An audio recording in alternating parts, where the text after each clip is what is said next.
Welcome back to Armchair Sports Talk. Today we're going to take a look back at week one of the college football season, who impressed and who was disappointing. Also some interesting storylines coming out of week one and what to look forward to in week two and beyond.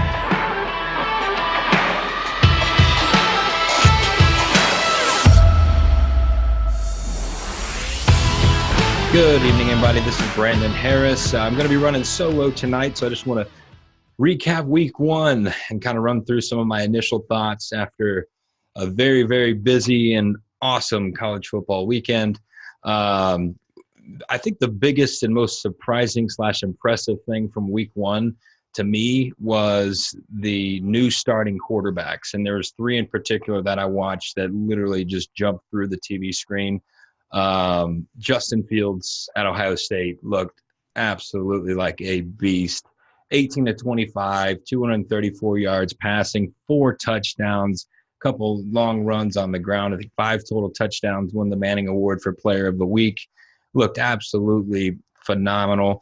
Then you go to Oklahoma, where the Lincoln Riley quarterback factory just continues on, and Jalen Hurts looks legit.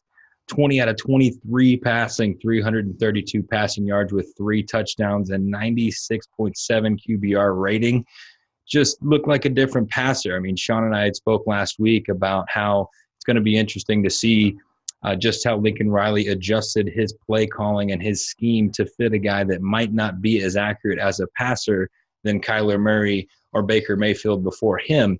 The two previous quarterbacks that Lincoln Riley had the privilege of coaching and tutoring and ultimately developing to get him to the next level. And I tell you what, Jalen Hurts looked ideal to be the next guy in line to take that leap. And I was very, very surprised and impressed with Jalen Hurts in a Sooner uniform, wearing number 1 also, which was kind of weird, being that we just were used to seeing Kyler Murray wear number 1, and now very next year we see a guy that Jalen Hurts, who a little bit bigger, but definitely interesting seeing one year after the next a different player taking over number 1 and being the best player on the field.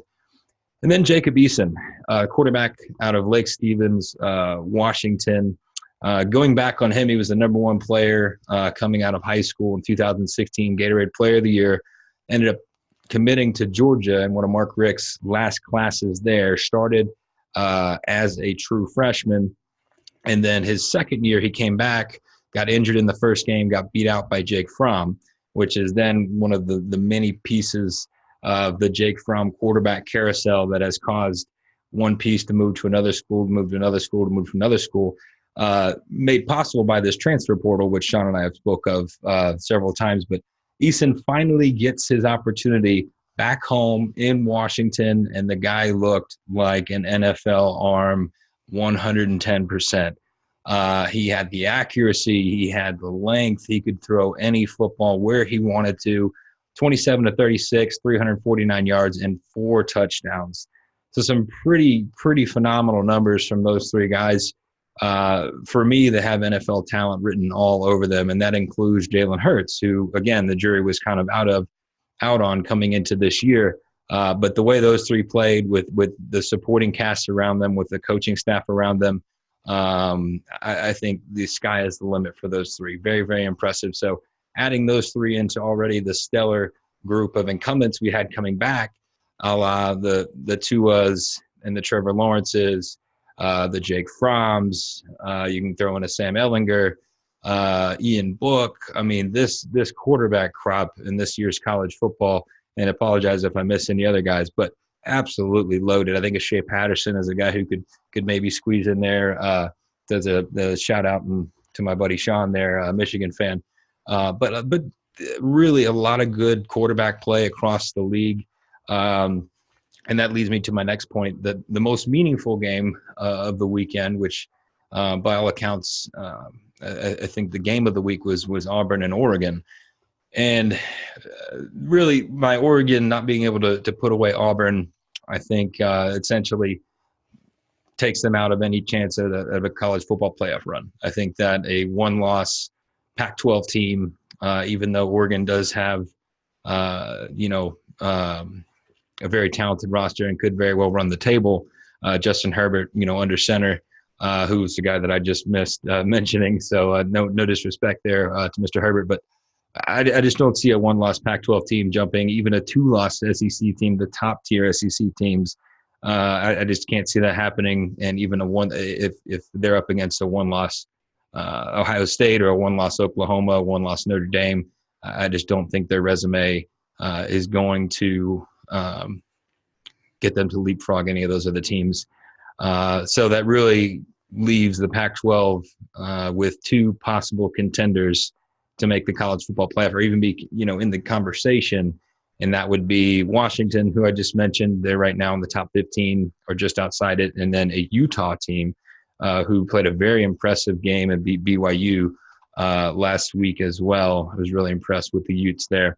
So those are really USC is way down. We'll talk about, UCLA here in a second, but not very many good things going on. You see in Arizona losing week one as well. Pac-12 stock is definitely plunging downward very, very quickly. Something to keep an eye on. I think the Urban Meyer watch to USC. Hopefully that clock has already started, but I think that will be the best case scenario for the Pac-12 to start trending back in the right direction.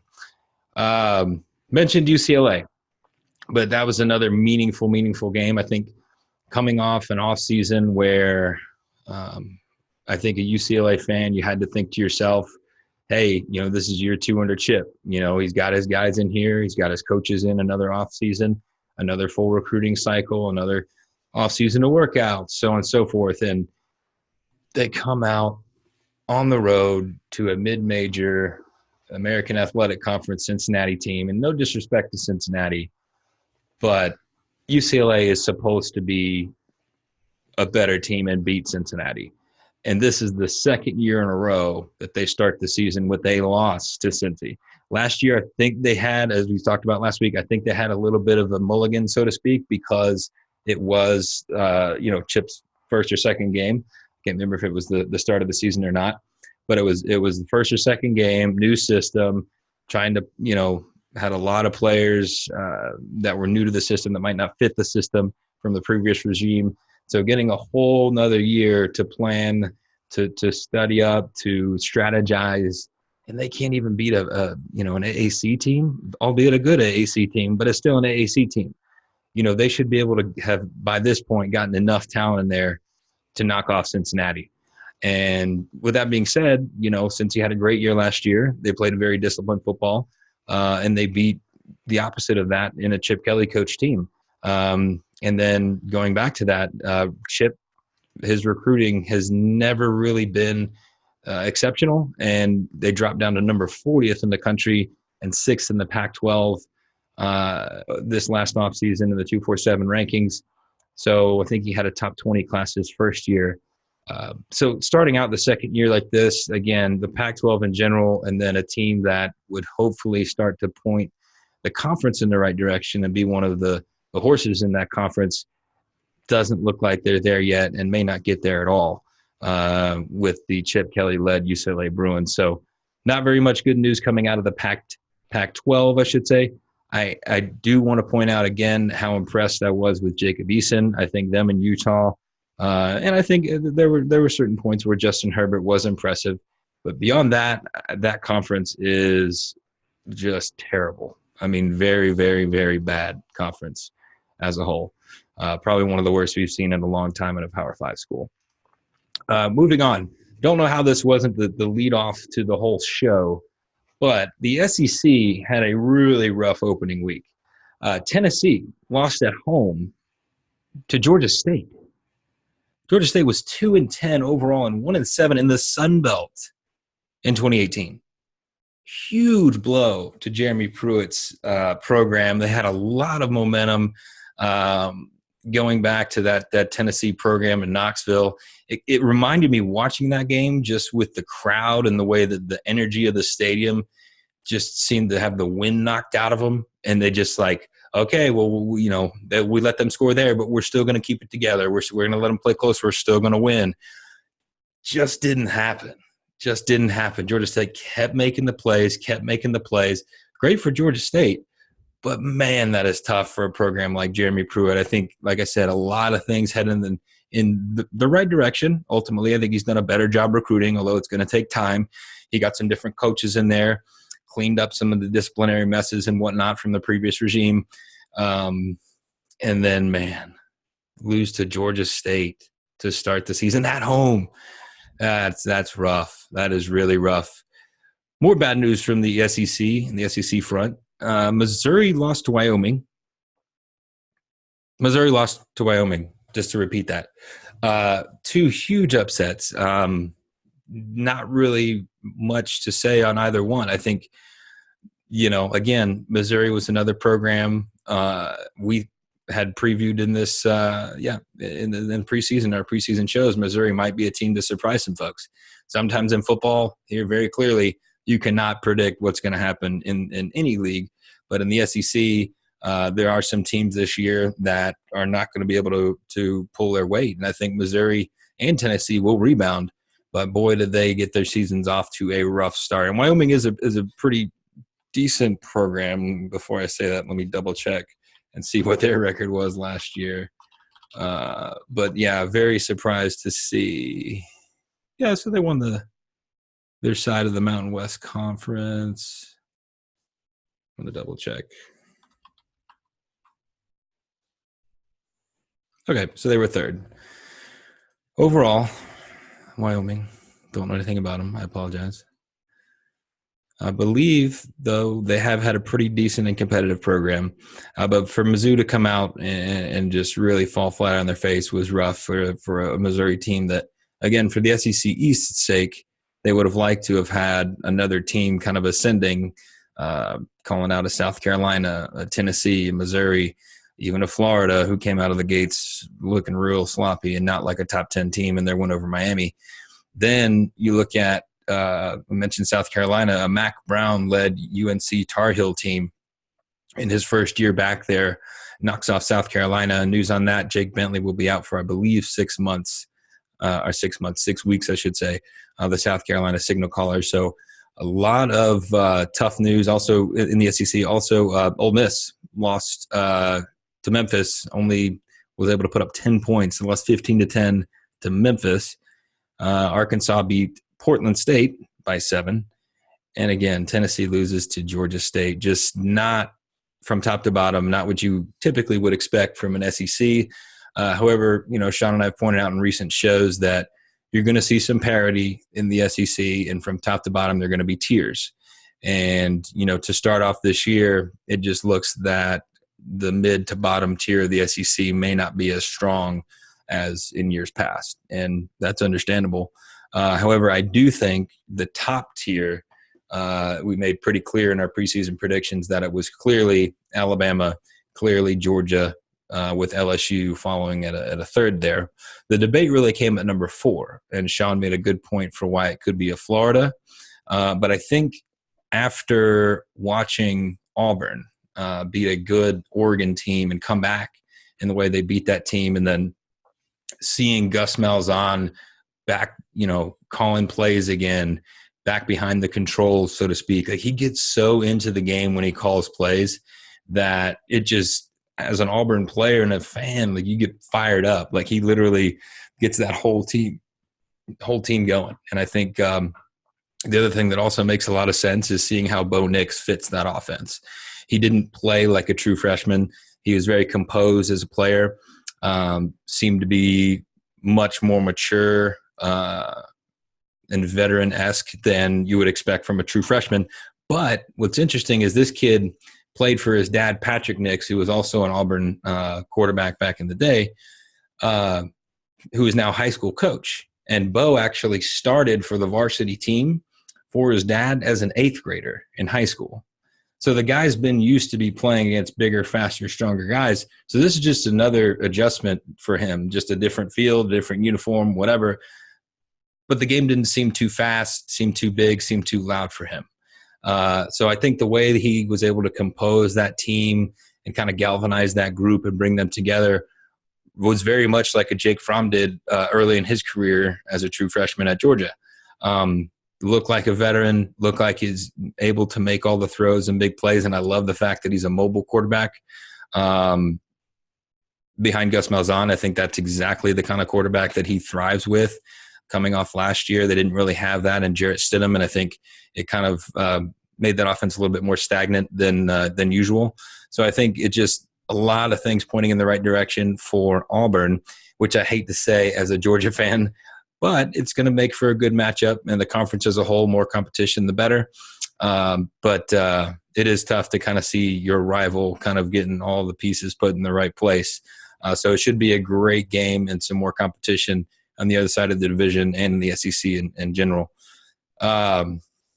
Moving on, I think as we discussed in our college season preseason prediction show about the fact that there is a real quote unquote Power Five of college football.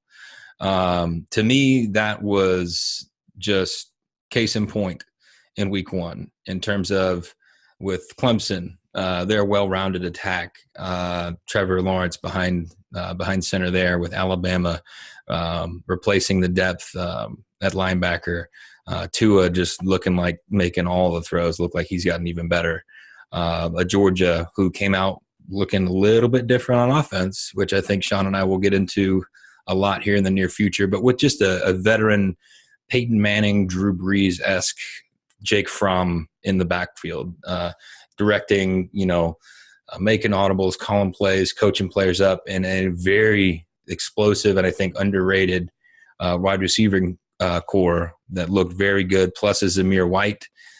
I think Georgia didn't finish the game as well as they would have liked, but they started it very well, and I love some of the different approaches they had in terms of their offensive formations and play calling that look a lot different than in years past. We talked about Justin Fields in Ohio State, but that looks like a match made in heaven with Ryan Day there calling the plays. And then in Oklahoma, I mean, Lincoln Riley has got to be the hottest coaching candidate for the NFL right now. I think in decades, probably since they were able to grab Nick Saban to go to the Miami Dolphins, however many years ago that was. But dude has just done a phenomenal job year after year after year. And I think the way that Hurts looked in week one, I mean, I know it's early in the season, but he looked like an NFL quarterback. The trend in the NFL right now is to get these Kyler Murray, Baker Mayfield type players that can do the RPOs, that can make plays with their legs, that can be nimble and elusive in the pocket with a strong arm. And guess what? Jalen Hurts fits all that. Plus, the dude was 27-2 as a starter coming into this season. So he knows how to win.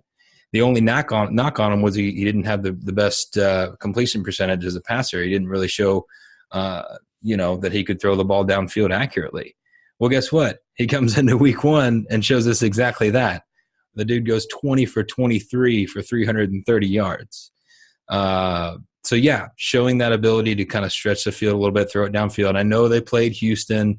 I know a lot of these week one games, it's easy to get super excited, which Sean warned us about last week. Like, don't get overly hyped with 1 week worth of results, or don't get too down on your team if you come out like a Florida and kind of give up on the season after 1 week. But I think you see the guys that really stand out and really just, like I said, come through the TV were those three. I think Fields, Eason, and Jalen Hurts to me just absolutely look like they're just game breakers. They are ball players through and through, and I think they'll push their teams to round out that Power Five, as Sean and I pointed out in our preseason show. But there were some other teams. Some of them we touched on tonight. Some of them we've not, but some of them that impressed, and I wanted to point out to keep an eye on moving forward, that have a chance to push the top five and be in that conversation this season. Basically stock up right now, right? So Notre Dame came out, looked solid week one. Veteran starting quarterback in Ian Book looked great. Joe Burrow had a great week for the LSU Tigers. Tough road game coming up here in Austin on Saturday against LSU. I might actually be at that ball game, so I'll be able to give you firsthand feedback on that if that were to happen. But Joe Burrow looked like that LSU team might be hitting on all cylinders early in the season here. We Talked about Auburn. I just like everything that they've got going on. That defensive line is just lethal. A lot of solid depth and game players. Game breakers on both sides of the ball. A little bit concerned with inexperience at outside linebacker. Some guys have to grow up a little bit there, but the guys they have are just very talented. They just need the experience. A Michigan team came out kind of slow, but I love Shea Patterson. I love what they're trying to do on the offensive side of the ball.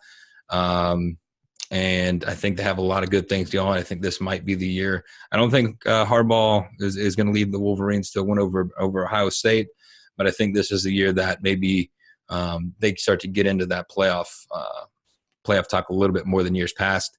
Texas, as I mentioned, huge matchup this weekend. They're hosting LSU. This is the chance for them to really be, quote-unquote, back, like Sam Ehlinger quoted last year after winning against Georgia in the Sugar Bowl. But this is a real chance to do it. It's going to be at home. This is a great chance to do it, actually. At home, home crowd behind you, great home environment. Texas has gotten a lot better in that respect here recently. Their administration has made it a top priority to get that home field advantage back for the Longhorns, and they've done so. And it's really been an exciting atmosphere to be a part of. So they get a great SEC team. LSU coming in, a proven team, well-coached team with a veteran quarterback coming in. Here's your chance. So if Texas wants to prove to be back, let's see it on this upcoming Saturday. We've got Utah. I mentioned them earlier, but a great ground game, very disciplined team with solid players all around. They're well-coached as well. Kyle Whittingham does a great job. Wisconsin, just Jonathan Taylor, just a steady performer. Breaks tackles, can make all the plays. Worried a little bit about their quarterback play, watching about half that game, but definitely just the ground game alone, and they always have a great offensive line, so they should compete in the Big Ten. And I think a sleeper, which it's hard to call a top 20 team a sleeper, but not sure how many people put the Jacob Eason-led Washington Huskies in their playoff talks early in the season.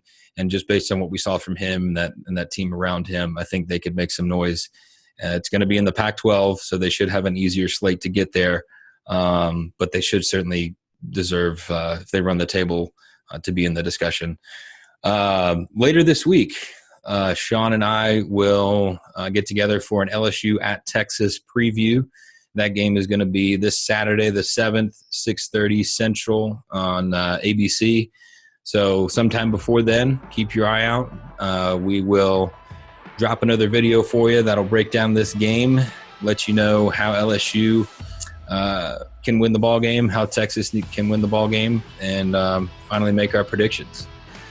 So that's all I have for you tonight. Appreciate you hanging with me on this solo show, but a lot of good stuff that happened in week 1, and I'm sure a lot more will play itself out here in week 2. So please leave us a review below. Subscribe to the Armchair Sports Talk channel on YouTube. Follow us on Facebook and on Twitter. On Facebook, you can find us at Armchair Sports Talk. Twitter at ACS Sport Talk as our Twitter handle. I'm Brandon Harris, and we'll see you next time on Armchair Sports Talk College Football.